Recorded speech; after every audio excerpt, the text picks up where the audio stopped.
Thank you to Dinfos for inviting me to be part of the 2020 Social Media Forum. My name is Greg Reeder, and I'm currently the Vice President of Marketing for SAP Software National Security Division. So without further ado, I'd like to share my screen and get on with the show.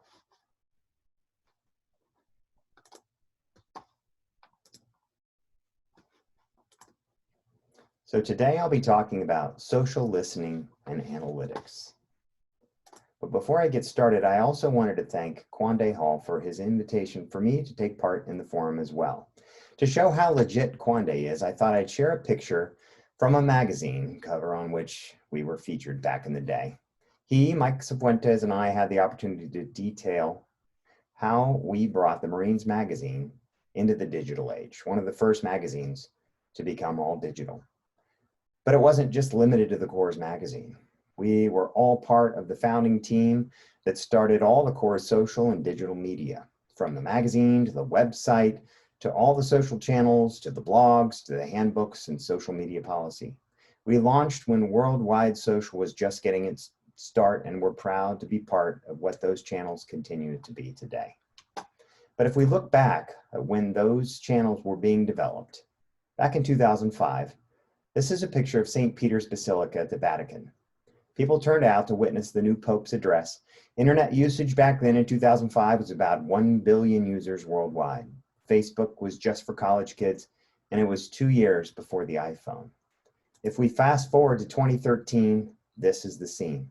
The same location after an explosion in technology and a mass adoption of mobile.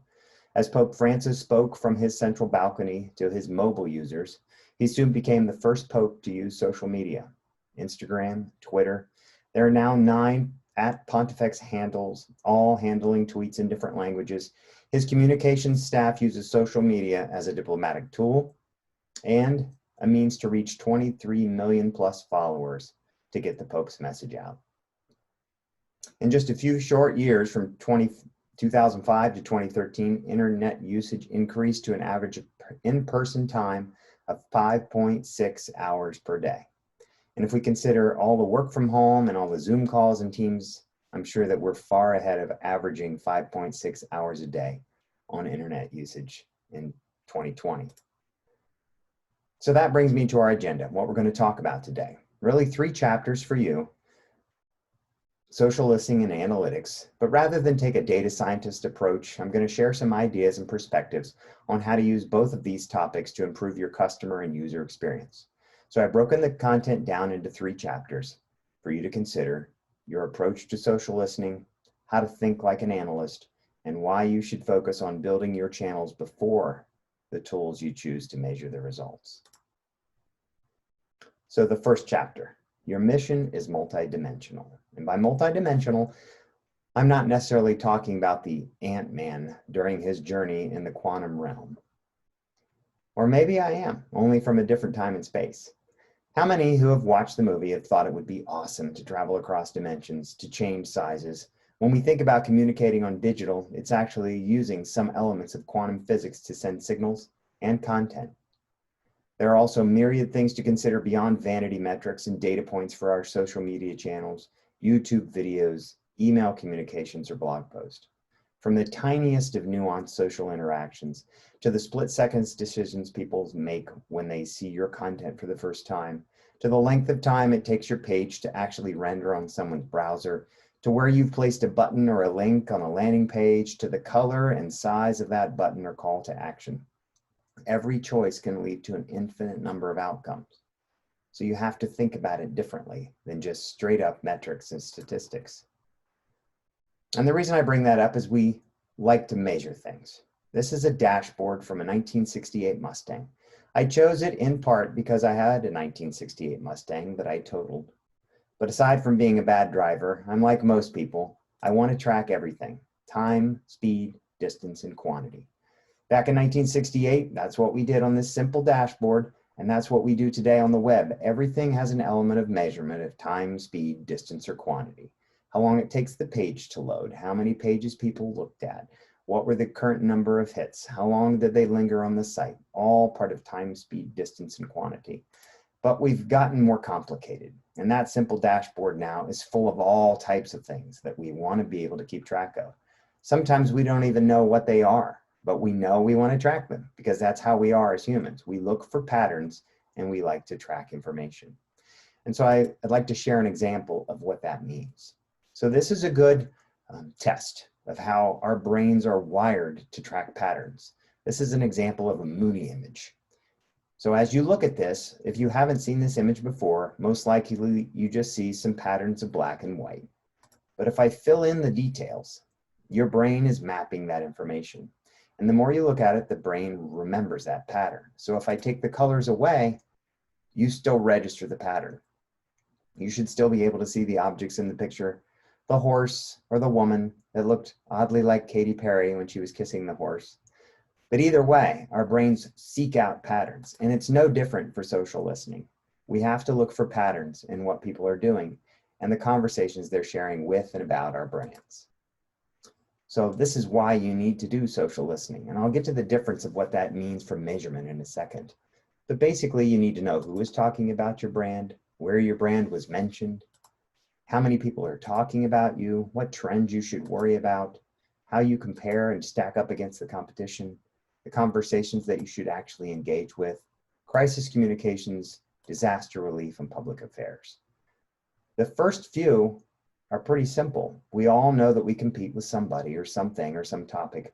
Trends are very important, especially in the military world or any world for that matter, the corporate. You need to get ahead of a trend. You need to get ahead of a story. You need to know what's happening so that you can come out with the actual facts, the talking points, and the information that makes sense about that story. The crisis communications, how you need to communicate with people, understand what they're talking about, and find ways to help them. The same with public affairs, knowing how to reach out to the media and communicate information about your brand. And the last one is disaster relief. By listening to those conversations, you can find out where people need help, where people need information, and how to better inform the mission and make decisions. And that all comes from listening and understanding how to do it through the way you gather data. So the difference between social listening and monitoring, though. Social listening is not keeping track of how to react. It's keeping track of what to do and why people are talking. So if we use Ben & Jerry's as an example, they looked at mentions around their products on sites like Twitter and Instagram, and they noticed there was an uptick in conversations about their brand in poor weather, especially when it was rainy. So normally ice cream was associated with warm, sunny days and trying to get out and enjoy a little treat. But they found that people were at home combining two data sources, weather and social listening. They found a massively valuable insight that when rains forced people to stay home, they binged watched Netflix. So they decided to take action. And through the social listening, they developed a new brand, introduced it to the market, and it was wildly successful for Ben & Jerry's. And it all came from listening to their channels. But if we consider that against what social monitoring is, it's proactive versus reactive. And it's not necessarily a bad reactive. In this case, it's Xbox support. They're monitoring their social media channels so that they can take action on something if a user or a customer or somebody that's concerned about the brand has an issue, and they can take action. One finds better ways to understand why it's happening, and the reactive is to understand what is happening. The two combined are very powerful tools, though. So we look at another example. Back in 2013, if you were watching the Super Bowl, you noticed that the power went out. And within a short period of time, the social media staff for the Oreo brand, and believe it or not, they have a VP of cookies, which I think is amazing. But regardless of how the story goes, there were 10 of them that were communicating over channels. They didn't know what to do. They weren't quite sure what might have happened in the stadium. Should they do something? And they acted. And the rest is history. Within 1 hour after sending out their tweet, they had 10,000 retweets, 18,000 likes, and 5,000 shares. Tremendously valuable for the brand, a ton and millions of dollars worth of earned media that they wouldn't have had unless they would have thought quickly and understood what the conversation was about their brand. And in the process, they set a Guinness Book World Record for the most social media likes within 24 hours. And then we have the chicken wars of 2019. Popeye's Chicken came out with their new sandwich. They launched it on August 12th. They started listening. They started reacting. They started a battle with Chick-fil-A and Wendy's. And their fans and their audience went crazy. They liked the battle. They engaged with them. And they listened more and they engaged more. Within 2 weeks, they sold out. As a matter of fact, in that 2-week period of time, they sold as many chicken sandwiches as they had planned to sell all through the way till the end of September. And they earned 3 times the amount of earned media value that they did in just when the sandwich lost as a result of having that listening chicken war. And then we go back in time a little bit to 2014. Pharrell was hosting the Grammys, and a savvy social media manager at Arby's noticed that the hat looked fairly familiar. So he sent out this tweet, and Pharrell responded. And it went much more successful than the Oreo brand, where it had 83,000 retweets and 10,000 replies, and gained them more than 6,000 new followers on Twitter. And all those may seem like vanity metrics, but they have a result and an impact on the bottom line. And a nice little aside to the story, Pharrell then auctioned off his hat. It went on eBay. Arby's bought it for $44,000, and it went to a good cause for Pharrell's foundation to help children. So it all has a good ending, and it all came from social media listening. And I have a little personal story when we talk about celebrities and brands and influencers. At the time when I was managing the department that took care of the Marines Facebook page, we had Josh Duhamel from Transformers like us on Facebook, and we were wildly happy that we had some celebrity recognition of our brand and our channel. So a little while later, Katy Perry had done a movie, and it was related to the Marine Corps. And then I got a call from the Pentagon. It was from the Commandant's Chief of Staff. I wanted to know what the hell we were doing. Turns out that some of my staff had decided to tweet out at Katy Perry, "We kissed a girl and we liked it, but that's okay now because don't ask, don't tell is no longer a thing." So I calmed down the Chief of Staff. I told him we would not delete the tweet. Everything would be fine. But it is a good lesson that not all social listening and social engagement is sometimes wise. The next chapter, how to think like an analyst. So the first thing to know is that with data, statistics are like a bikini.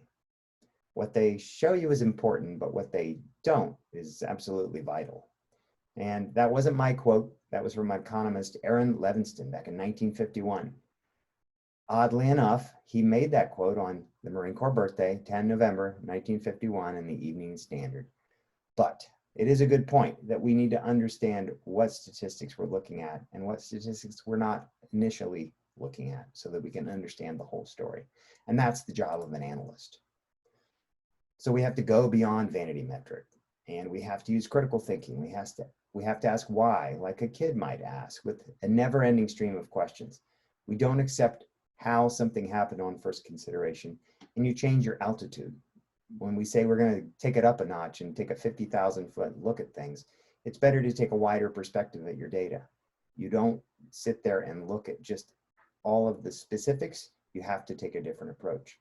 Where did the visitors come from? Why did they come from? Where were they when they did it? What day of the week was it? What time of the day? What season? There's a number of different factors you have to consider that are beyond vanity metrics, all the way down to psychographics, geographics, and their behavioral issue, like their usage rates and the benefits they might get from your information. Because whether you're selling a product or a service or an idea or a recruiting campaign, all of these things come into play. One of those people that thought like an analyst was Dr. Jon Snow. My wife said, "Oh, Jon Snow from Game of Thrones." And I said, "It's not Jon Snow from Game of Thrones. It's Jon Snow from England, way back in the day." He was a doctor. He was trying to understand how to track diseases. And he thought diseases were spread from parasites, things we couldn't see, maybe in water. And people thought he was crazy. The thoughts of the day were that diseases were spread through smells called miasmas, and they just couldn't be explained. But he was trying to track cholera at the time in London. And so this is a famous map that he did up, where he went around and he interviewed people that had family members that died from cholera. He plotted each one on the map with a dot, and he took into account how far they were from the pump, the number of deaths that happened, the distance they were when they happened, where they lived, where they worked, where they went to school, and he plotted it out. And what he found out by making a visual representation of this data was that 90% of the victims all lived near pump X, which happened to be the Broad Street pump. So he asked the city officials to shut it down. Even though they didn't believe his theory, they reluctantly did. They removed the handle from the pump and the diseases dropped off. So we can credit him for figuring out how to plot data to come to results. He thought like an analyst, he thought differently, and the end result was he improved people's lives. Turns out that the actual pump was contaminated from baby diapers that were being dropped in a well nearby. So we can credit Jon Snow for figuring it out. But if we fast forward in time, same concept. We're still plotting things visually. This is a map of the Arab Spring. It was in Egypt. And at the time, these data points were plotted through Google to determine the conversations that were being had on Twitter around the movement. The bubbles in blue are conversations in English. The bubbles in red are conversations in Arabic. The ones in different colors are in the process of being translated. What you can't see are all the millions of tiny threads that connect these conversations. And it shows you the size of the bubble is the size and the importance of the conversation and all the connections that they have. So you can know who's talking to who about what. Oddly enough, the tiny little unconnected dots on the outside fringes are things like the State Department and the White House, who at the time didn't have detailed connections to all those different channels to be able to monitor them. So you have to think like an analyst. Another one is to look at how our intelligence analysts look at things. Esri, ArcGIS using maps to determine where there's hotspots for crime, Palantir to use information feeds to understand where there might be terrorist or war activities, and then Orbital Insight. This is an example of using geospatial activity to map out when re-education camps are built in China, how long it takes them to build, where they're building, and the number of vehicle activity that goes in and out. We can get a lot through activity-based intelligence and patterns of life, which is the same thing you do as social and digital managers, just using different methods. And this last one from an intelligence tool perspective is called Babel Street. It's a company I currently work with. They do the same thing. They work with the Department of Homeland Security. They can translate social information from 200 different languages. They are set up in 350 different countries. They can even translate emoji. Right? They track things for law enforcement, but what they also can do is track things like health response and sentiment around COVID-19 and Major League Baseball. It's big business. It's got big impacts, and to understand the sentiment around world events is very important. So analyst tools, they look at things differently. So we'll take a little trip back to Dr. Snow with a segment called The Rock versus the Doc. So Dwayne "The Rock" Johnson, he's a big time social media influencer. He has a lot of involvement with brand mentions. He deals a lot with relevant hashtags, all the things that you should worry about. Well, in this case, a friend of mine named Joe Martin, when I worked at Adobe, he was leading Adobe's digital index project. He could track a number of things, currency use and the gross national product, but he also had a hobby of tracking new movie releases and predicting through analytics how well they were going to do at the box office. And so he predicted that The Rock's movie, San Andreas, in 2015 wasn't going to do that well. The social media buzz around it wasn't that great, and it wasn't going to meet expectations, maybe a $30 million opening weekend. But The Rock got involved and changed things because of social listening and for social engagement. He took to his 9 million social media followers and started to bump up the interest in the movie, started to promote the content. And by the time opening weekend rolled around, it exceeded all expectations. It earned $52 million on its opening weekend and went on to be one of the top grossing movies of that year. And it was the highest grossing movie for Warner Brothers in 2015. And that was when Age of Ultron came out, so that was pretty important. So you can use influencers and social listening and thinking like an analyst to take action and change the course of what might have otherwise been a bad outcome. And then the last chapter is build your machine first. So I use this picture because these, after all, are simple machines. These are inclined planes we all learned about in elementary school. These are some of the other ones: the wedge, the fulcrum, the inclined plane, the pulley, the screw. But if we look at it, we all need simple machines to build complex things. After all, we couldn't have built the pyramids without those two simple machines. And so you have a simple machine that you need to build as well, and that is all of your digital properties. So when you build those machines, you have to understand what the journey is before you do it. So what your customers want to see, what actions you want them to take, and then use those data to drive decisions and use the insights to adjust your course and set your goals. A lot of people will build their website or build their digital channel or share their social media and then wait to see what the results are. And that is a not good way to do it. That is a backwards way to do it. And that is trying to rely on the tools to tell you how your machine works. You should build your machine in a way that you can measure it with the tools that you have. So if you build a landing page, you want to make sure that you give the call to action a spotlight, you have engaging visuals, you minimize the scroll, you understand which audience you're talking to, limit the number of clicks they can have on the page. There's a number of different rules that you have to build in up front so that you can actually measure the results in an effective way, to build the machine the right way. So by way of example, I just picked this one landing page site. It's from a site called Echo, and they have a site that's up there to help people combine audio for storytelling. But the site, aside of what their mission is, you can see it's pretty simple. It's limited to 7 possible actions, or maybe it's 8.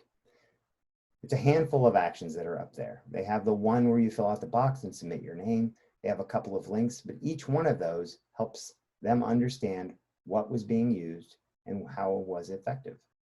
They don't want them to try everything under the sun. They want them to do 6 different things, and they want to see which ones people will engage with. We take a look at another example. This one is from Airbnb, traditionally a vacation rental site. Well, now they've shifted focus to making a site where people can rent homes that they can work from home in a different location, which is a great idea. And they want to be able to understand if it's really impactful. So they, again, have a handful of links that you can try, but they also have their collection of normal links at the bottom. And what might work for this, or a good tool for use, is what everyone has access to, is Google Analytics. You can do path analysis to understand for all those journeys that you built, the journey where they fill out the box, the journey where they click on box number 2, the journey where they click on a link in the footer. All those you can analyze and map to see where they came in, how long they stayed, and did they take the journey that you built for them? Or did they abandon the journey? Or did they just leave as soon as they got there? Or did they really explore and try other journeys? You can understand the effectiveness, but that's after you built the tool correctly or built the machine correctly, before you use any tools. Another one is about content. So you built the machine, you also have to build good content. Otherwise, you don't have any context to measure it. I thought I'd share this. It was an interesting infographic. I'm sure the slide deck will be sent out after this. You can read it in more detail. But it's another point to make that part of your machine is the content that lives there. And it has to be written at the right voice, with the right information, with the right level of depth, so that you can engage your audience. Otherwise, there's no way to measure what's effective and what's not. You won't know who's a good writer and who's not, what is good content and what's not, what's being shared and what's not, because you won't have a baseline of content to understand that. And lastly, are a bunch of other tools that are available out there: SEO, artificial intelligence, and testing. Each one of those could have its own presentation and depth to understand what it is. But I wanted to touch on these 3 specifically because they're important to be part of your machine as well. Search engine optimization: everything that you write, everything that you post, all the images you choose, and how you position your information, all are written or need to be written in a way for people to find them and for search engines to rate them. If you don't do that, you're just shooting in the dark to understand whether your content's effective. And I have a story about search engine optimization. A friend of mine years ago shared with me. He was a social media analyst, and he went to a restaurant in LA and had some chili. It was called Kick-Ass chili on the menu, and he thought it was wonderful. And after he left, he thought he would look up the restaurant, get the menu, maybe get the recipe. When he searched online, nothing. He couldn't find it. And he thought that was odd, since it's such a unique name. It surely should be out there on search somewhere. Couldn't find it at all. So he went to the restaurant and he asked him if he could write a blog about their chili. And they said, yes, of course, it's good press coverage. So he wrote it, as he should have, with search engine optimization in mind. And up until the last time I checked, if you do a search for kick-ass chili in Los Angeles, you'll most likely find his blog about it. And that was more than a decade ago. So search engine optimization is important. A/B and multivariate testing, if you don't know what it is, think of all the possible combinations that you can have on your page with button size, button location, color, link location, the way you write something, the way you place it, how much white space it is, where it lives on the page. Is it in the top left quadrant? Is it in the footer? All these things make reactions to how humans use the page. Maybe not machines, but we want people to take an action. So you can use different tools to try different tests to figure out which one of those options works best. You can do it for email campaigns. You can do it for social campaigns. You can do it whether they pick one or the other for an A/B test, or you can do it for all different types where the actual system will programmatically change all of the different options and then rate and score them so you can see which one is the most responsive design. And I bring that up before AI because all those things happen faster and in more detail than we can humanly process. So artificial intelligence and machine learning will become an even bigger part of what you do in your everyday lives when it comes to digital and social. And there's tons of tools out there that are already utilizing those sets. And by you using those tools, you're actually training the machines to understand how to do those jobs better, to help all us humans communicate better with other humans. So it's very important for you to engage with SEO, A/B testing, and artificial intelligence as you look forward to the next steps in your journey. And I said that you have to have the machines before you have the tools. So I won't go into great detail on all these different tools, but I did break them down into different categories.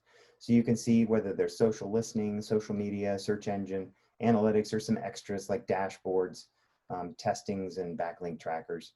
Some of them are plugins for your browser. Some of them are free. Some of them are paid. They come and go. So I didn't put links to all of them, but they're fairly easy to find with just a few simple web searches because they've all used SEO to make their pages really good. So with that, I'll end with a reminder of the 3 chapters and what we talked about. Multidimensional is your mission. You search for patterns and other perspectives to discover how you can better serve your audience. You have to be proactive instead of reactive and find timely, unique ways to engage. Think like an analyst. Ponder data beyond just the vanity metrics of how many hits, how many visits, how long did they stay. Question everything that happens on your site and leverage the answers and your findings to adjust your course to make it even better, and then do it all over again. And lastly, build your best machine. In order to get quality analysis, you got to design for the outcomes that you want to measure first. Create journeys for people to follow, offer quality content so they can find it, and leverage the tools and automation to increase the performance of your site and what you're doing. And with that, I'll end. And thank you very much to Nymphos and to Quande for giving me this opportunity.